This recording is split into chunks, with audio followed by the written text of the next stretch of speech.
300 আসনে প্রার্থী দিতে চাই। যতগুলো ইতিহাস সৃষ্টি হয়েছে তার মূল নায়ক ছিল ডাকসুর ভিপি নুরুল হক নূর।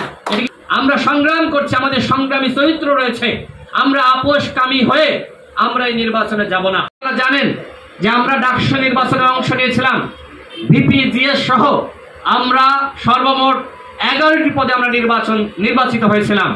এরপরে মেজর ছিনা হত্যাকাণ্ডের প্রতিবাদ আপনারা সকলে জানেন, সেই প্রতিবাদ কিন্তু কেউ শুরু করে নাই, আমরাই শুরু করেছিলাম, রাজপথে আমরাই প্রতিবাদ করেছিলাম। যখন আবরার ফাহাদকে হত্যা করা হলো তখন আমাদের সংগ্রামী সভাপতি, তখন তিনি ডাকসুর ভিপি ছিলেন, তার নেতৃত্বে বাংলাদেশে আন্দোলন শুরু হয়েছিল। ডাকসুর ভিপির নেতৃত্বে বাংলাদেশে 18 সালের পরে যতগুলো আন্দোলন, যতগুলো ইতিহাস সৃষ্টি হয়েছে তার মূল নায়ক ছিল ডাকসুর ভিপি নুরুল হক নূর। এটা কি মিথ্যা? এই ইতিহাস কেউ অস্বীকার করতে পারবে? আজকে এই যে মানুষগুলো আমাদের সাথে যুক্ত হয়েছে কেন? কারণ গণ অধিকার পরিষদ সঠিক পথে রয়েছে।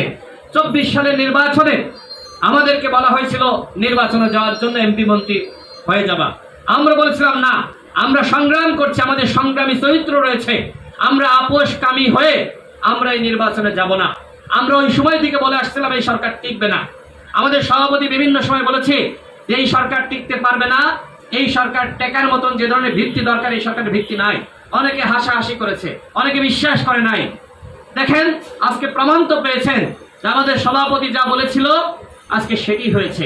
গণ অধিকার পরিষদ আগামীতে এদেশের নেতৃত্ব দিতে চাই। আমরা যেটি আগেও বলেছি, এখনো বলছি, আমরা আমাদের দলের দীর্ঘ সংগ্রামের মাধ্যমে আমাদের দলের নিবন্ধন পেয়েছি। আমরা আগামীতে 300 আসনে প্রার্থী দিতে চাই। আমরা আগামীতে বাংলাদেশে নির্বাচনে যেতে চাই আমাদের সাথে যারা যুক্ত হয়েছেন তাদের মাধ্যমে, তাদের সাথে নিয়ে। আমরা চাই বাংলাদেশে নতুন রাজনৈতিক বন্দোবস্ত। পুরাতন রাজনীতির মাধ্যমে 53 বছরে যেহেতু পরিবর্তন হয়নি, সুতরাং ভবিষ্যতে হবে সেটি কিন্তু এখনকার তরুণ সমাজ, এখনকার জনগণ বিশ্বাস করে না।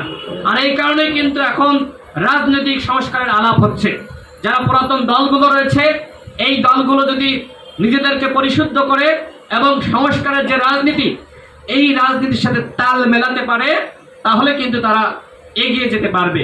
অন্যথায় ওই পুরাতন মান্দাত্তার আমলের যে রাজনীতি, ওই রাজনীতিকে আঁকড়ে ধরে বর্তমানের সাথে এগিয়ে যাওয়া যাবে না। বাংলাদেশের মানুষরা এখন পরিবর্তন, এই পরিবর্তনের রাজনীতি করতে চায় গণ অধিকার পরিষদ। গণ অধিকার পরিষদের 4টা মূলনীতি: গণতন্ত্র, ন্যায় বিচার, অধিকার এবং জাতীয় স্বার্থ। এই 4টা মূলনীতির উপরে আমরা নির্ভর করছি। এই পাটাতনের উপরে দাঁড়িয়ে আজকে আমরা আমাদের সংগ্রামকে চালিয়ে যাচ্ছি। মহান মুক্তিযুদ্ধের যে লক্ষ্য উদ্দেশ্য ছিল, যে মূলনীতি ছিল, সেটাকে আমরা বুকে ধারণ করেছি।